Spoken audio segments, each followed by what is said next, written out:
रामलाल चलते चलते जंगल की तरफ निकल जाता है और कुछ देर बाद बीच जंगल में पहुंच जाता है और थोड़ी देर बाद वो घर पहुंच जाता है। अरे बेटा, तुम इतनी जल्दी कैसे आ गए? तुम तो जंगल गए थे ना लकड़ी लाने। तुम्हें तो पता ही है, घर में सब खत्म हो गया है। न चावल है, न दाल है, न सब्जियां है। खाने को कुछ भी नहीं बचा है। और मेरी तबीयत भी तो ठीक नहीं रहती है। तुम लकड़ी लाते तो जाकर उसे बेचकर मेरे लिए दवाई लाते और घर के लिए सामान भी लाते। तो तुम इतनी जल्दी क्यों आ गए? अरे माँ, मैं क्या करता। उधर तो लकड़ियाँ ही नहीं है। सूखी लकड़ी सारे खत्म हो गए हैं। रोज सारे लकड़हारे उधर ही जाते हैं और उधर से ही लकड़ी काट कर लाते हैं। इसी वजह से उस तरफ के जंगल का सारा लकड़ी खत्म हो गया है। मैं बहुत देर तक ढूंढता रहा, लकड़ियाँ ही नहीं मिली तो मुझे वापस आना पड़ा। कल से मैं दूसरे साइड के जंगल में जाऊंगा और लकड़ी लाकर बेच के आपके लिए दवाई और घर का राशन लाऊंगा। हम गरीब लोगों का माँ कोई सहारा ही नहीं है। भगवान भी हमें कितना दुख देता है, पता नहीं है दुख कब खत्म होगा। कोई बात नहीं बेटा, मैं थोड़ा सा चावल और दाल जो बचा है उसी को बना देती हूँ, दोनों खा लेंगे। लेकिन बेटा, मैंने सुना है उस तरफ के जंगल बहुत घना और खतरनाक है। उस तरफ के जंगल में शेर, चीते, भालू वगैरह निकलते हैं और तुम्हें नुकसान पहुंचा सकते हैं, ऐसा मैंने सुना है। अरे माँ, ऐसा कुछ भी नहीं है, ये सब कहावत है। जमींदार की सारी खेत उसी तरफ पड़ता है ना, तो इसीलिए उसने ये अफवाह फैलाई है कि उधर जानवर निकलता है करके। और ऐसा कुछ नहीं है। वो जमींदार जानता है कि लकड़हारे लोग इधर गए तो मेरे खेत के भी लकड़ियाँ को काट लेंगे। ऐसा सोचकर ऐसा अफवाह उसी ने फैलाया है। रियल में जानवर वानवर कुछ नहीं है। नहीं बेटा, तुम उधर जाऊंगा बोलते हो तो मुझे तो डर लग रहा है कि कहीं कुछ अनहोनी ना हो जाए। तुम्हारे अलावा मेरा इस दुनिया में कौन ही है जो मेरा देखभाल करेगा? पुरानी लोग भी, तुम्हारे पापा लोग भी उधर नहीं जाते थे। सभी लोग इधर के जंगल से ही लकड़ी काट कर लाते थे। तब से यह अफवाह फैली हुई है कि उधर जंगली जानवरों का राज है। इसीलिए तुम उधर जाओगे तो देख के जाना और हिसाब से लकड़ी काट कर जल्दी से आ जाना। फिर अगली सुबह रामलाल लकड़ी काटने के लिए दूसरे तरफ के जंगल की तरफ चल देता है। जाते जाते उसके मन में कई सवाल थे। उसकी माँ बीमार थी, उसके लिए दवाई लेना था और घर में भी राशन नहीं था, तो उसको आज किसी भी हालत में लकड़ी काट कर तो लाना ही पड़ेगा। वो बहुत गरीब था, तो वो लकड़ी काटने के अलावा कोई काम भी नहीं जानता था जिसे वो कर सके। तो उसको आज किसी भी हालत में लकड़ी काट कर लाना था। वो जल्दी जल्दी जा ही रहा होता है, तभी उसे रास्ते में काला कौवा मिल जाता है जो उसे रोक लेता है। अरे भाई सुलाओ, तुम इतनी सुबह सुबह इतनी जल्दी जल्दी कहाँ जा रहे हो? आओ कुछ देर बैठ लो और मेरे साथ बात कर लो, फिर चले जाना। अरे नहीं कालू भाई, मैं बहुत जल्दी में हूँ, मुझे लकड़ी काट कर जल्दी घर वापस भी जाना है। इसीलिए मैं आपके साथ यावन बात करने के लिए नहीं रुक सकता हूँ। अरे भाई इतनी भी क्या जल्दी है। और तुम इधर क्या करने आ गए? बड़े दिनों के बाद मुझे इंसान देखने को मिला है। मेरी आंखें तो इंसान को देखने के लिए तरस गई थी। बरसों से मैं यहाँ पर बैठा हूँ लेकिन कोई इंसान मुझे आज तक नहीं दिखा। तुम आज इधर कैसे आ गए? दरअसल कालू भाई, मैं लकड़ी काटने के लिए इधर आया हूँ। हम लोग पहले पिछले तरफ के जंगल में लकड़ी काटने जाते थे, लेकिन उधर लकड़ी की बहुत कमी हो गई है, वहाँ लकड़ी खत्म ही हो गया है। अब लकड़ी वहाँ नहीं मिलता, इसी कारण से मुझे इस तरफ लकड़ी काटने के लिए आना पड़ा। क्या? ये क्या बोल रहे हो तुम? तुम्हें क्या मरने का शौक है जो इधर लकड़ी काटने के लिए चले आए? इधर तो बड़े बड़े जंगली जानवर और राक्षस घूमते रहते हैं। तुम्हें इधर नहीं आना चाहिए था। ये बड़ा ही खतरनाक जंगल है। तुम वापस चले जाओ, इधर मत रहो, नहीं तो तुम्हें कोई जानवर मार कर खा जाएगा। तुम लकड़ी भी नहीं काट पाओगे। नहीं कालू भाई, मैं वापस नहीं जा सकता। अब जो भी हो, भगवान जो भी करे, मैं तो लकड़ी काट कर ही जाऊंगा, क्योंकि मेरे घर में खाने के लिए कुछ भी नहीं बचा है और मेरी माँ की तबीयत भी ठीक नहीं रहती, उसके लिए भी दवाई गोली लेनी है, तो मुझे तो लकड़ी काटना ही पड़ेगा। मैं ऐसे नहीं जा सकता। अगर ऐसे ही खाली हाथ मैं वापस घर चला गया तो माँ देखेगी तो उसके दिल में क्या गुजरेगी? मैं माँ को क्या जवाब दूंगा कि मैं ऐसे ही बिना लकड़ी काटे वापस आ गया? नहीं भाई, मैं जाऊंगा चाहे कुछ भी हो। ठीक है भाई, अगर तुम जाना ही चाहते हो तो चले जाओ, लेकिन जंगल में अपना ख्याल रखना। तब रामलाल जल्दी से वहाँ से आगे बढ़ जाता है और जंगल की तरफ निकल जाता है। कुछ दूर जाने के बाद जैसे ही वो थोड़ी दूर आगे जाता है तो एक शेर सामने दिखाई पड़ता है और वो शेर रामू को रोक लेता है और बोलता है, आओ बरखुरदार, इस खतरनाक जंगल में आपका स्वागत है। मैं बहुत दिनों से किस इंसान की तलाश कर रहा था, लेकिन मुझे कोई भी नहीं मिल रहा था। तुम आज मिल गए हो तो मेरे मन को बहुत खुशी हुई। आओ तुम मेरे नाश्ता बन जाओ और मेरी भूख मिटा दो। मैं बहुत दिन हो गया इंसान नहीं खाया हूँ। जंगली जानवरों को खा खा कर मेरा मन बोर हो गया है।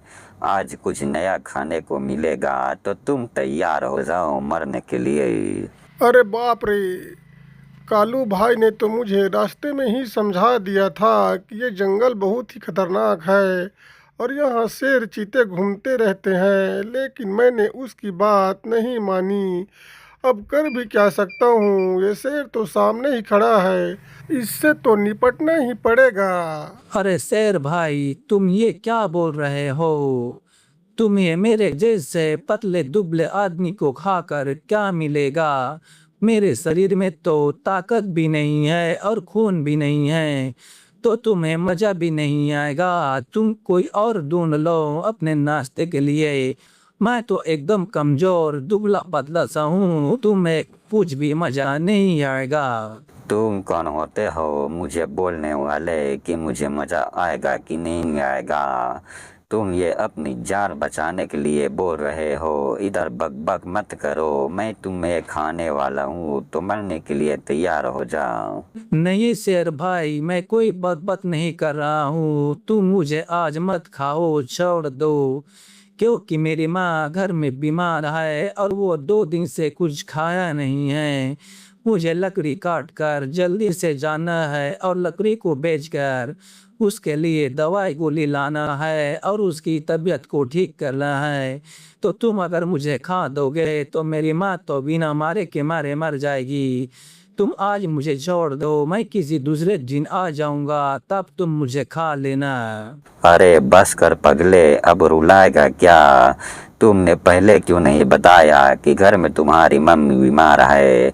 मैं तुम्हें पहले ही छोड़ देता।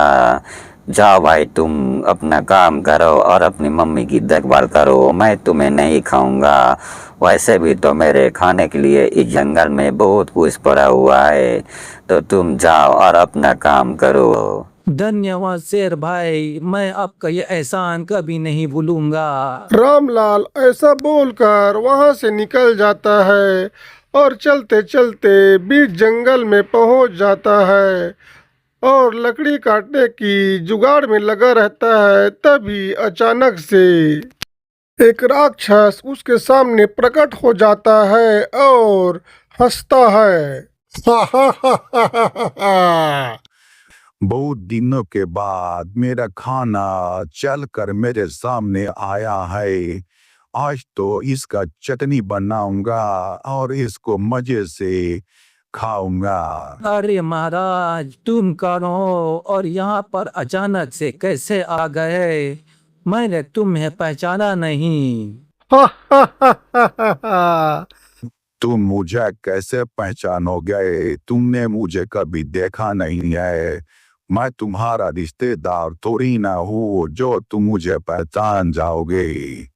मैं तो इस जंगल की रक्षा करने वाला राक्षस हूँ। जो भी यहाँ आता है मैं उसको खाकर अपना भूख मिटाता हूँ और इस जंगल में इधर उधर मजे के साथ घूमता रहता हूँ। तो तुम आज मेरे सामने आ गए हो, आज तुम मेरा खाना बनने वाले हो। मरने से पहले अगर तुम्हारा कोई आखिरी इच्छा है तो तुम मुझे बता दो, मैं वो पूरी कर दूंगा। नहीं महाराज, मैं अभी मरना नहीं चाहता, मुझे छोड़ दो। नहीं, ऐसा तो बिल्कुल भी नहीं हो सकता। आज तो तुम्हें मरना ही पड़ेगा। तुम मुझे छोड़ दो, बदले में मैं तुम्हारे लिए लकड़ी काट दूंगा, जिससे तुम अपने लिए खाना बना लेना। भाई तुम बहुत बोले हो, हम लोग खाना वाना नहीं बनाते हैं। हम लोग को तो भूख भी नहीं लगता क्योंकि हम लोग राक्षस हैं और हम लोगों के पास जादुई शक्तियां रहती है, इसलिए हम लोग खाना वाना नहीं बनाते, जादू से खाना निकाल कर खा लेते हैं। तो राक्षस भैया, तुम मुझे छोड़ दो ना, क्योंकि घर में मेरी माँ मेरा इंतजार कर रही होगी। मुझे जंगल में आए हुए बहुत देर हो गया है। अगर मैं घर नहीं लौटा तो वो बहुत चिंता करेगी। ठीक है, मैं तुम्हें छोड़ तो दूंगा, लेकिन तुम्हें उससे पहले मेरे प्रश्नों के उत्तर देने पड़ेंगे, तभी मैं तुमको छोड़ूंगा। तो ठीक है, तुम अपना प्रश्न पूछ लो, मैं जवाब देने के लिए तैयार हूँ। उसके बाद तुम्हें मुझे छोड़ना पड़ेगा। तो ठीक है, चलो तुम बताओ। दिन में सोती है और रात को रोती है, और वो जितना रोती है उतना छोटी होती है, तो बताओ वो क्या है? दिन में सोती है और रात को रोती है, क्या हो सकता है ये? हाँ राक्षस महाराज, ये तो मोमबत्ती है, क्योंकि मोमबत्ती को दिन में नहीं जलाते, रात में जलाते हैं, और जब जलाते हैं तो वो जितना जलती है उतना छोटी होती जाती है। शाबाश मेरे शेर, तुम्हारा जवाब तो बिल्कुल सही है। तो लो सुने मेरा अगला सवाल। लाल डिबिया पीला खाने, उसके अंदर मोती के दाने, बताओ ये क्या है? जी महाराज, ये तो बिल्कुल आसान है, ये तो अनार है। अनार लाल रहता है और उसके अंदर पीले रहते हैं, उसके अंदर उसके बीजा यानी कि मोती और बराबर दाने रहते हैं। शाबाश, बिल्कुल सही जवाब। तो लो मेरा अगला सवाल।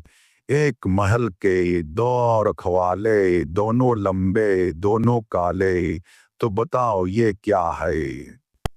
अगर तुमने गलत जवाब दिया तो मैं तुम्हें इसी वक्त मार के खा जाऊंगा, तो तुम सोच समझ कर जवाब देना। ये कैसी सवाल है भला, ये क्या हो सकता है? एक महल के दो दरवाजे, दोनों लंबे दोनों काले।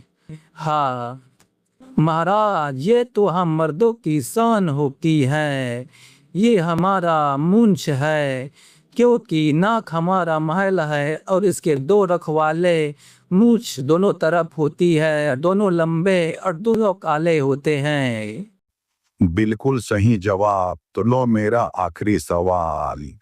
काला गोरा सफेद सवारी, एक उतरे तो दूसरे की पारी, बताओ क्या है? महाराज, ये तो बिल्कुल आसान सवाल पूछ दिया आपने। ये तो तवा और रोटी है। तवा काला होता है और रोटी सफेद होती है। एक उतरते ही दूसरे को फिर उसमें डालते हैं। शाबाश मेरे शेर, बिल्कुल सही जवाब। तुम बहुत अच्छे इंसान हो। तो अब आज के बाद तुम्हें मेहनत करने की कोई जरूरत नहीं। मैं अपने जादू से तुम्हें बहुत सारा सोना चांदी दे देता हूँ। तुम सबकी हिफाजत करना और अपनी माँ को अच्छे से रखना, और कोई गरीब तुम्हें मिल जाए उसकी सहायता करना। और तुम कभी बुरा काम मत करना। तुम जैसे बुरा कार्य करोगे, मेरी दी हुई सोना चांदी गायब हो जाएंगे, तुम्हारे कोई काम नहीं आएंगे और तुम फिर से गरीब हो जाओगे। इतना बोलकर राक्षस वहां से गायब हो जाता है। तब खुशी खुशी रामू अपना घर चला जाता है और खुशी के साथ अपने घर में अपना जीवन गुजारता है। ऐसे ही सुंदर सुंदर रोचक किस्से और कहानियां देखने के लिए मेरे चैनल को सब्सक्राइब कर दें। तो मिलते हैं नेक्स्ट वीडियो में, तब तक के लिए गुड बाय।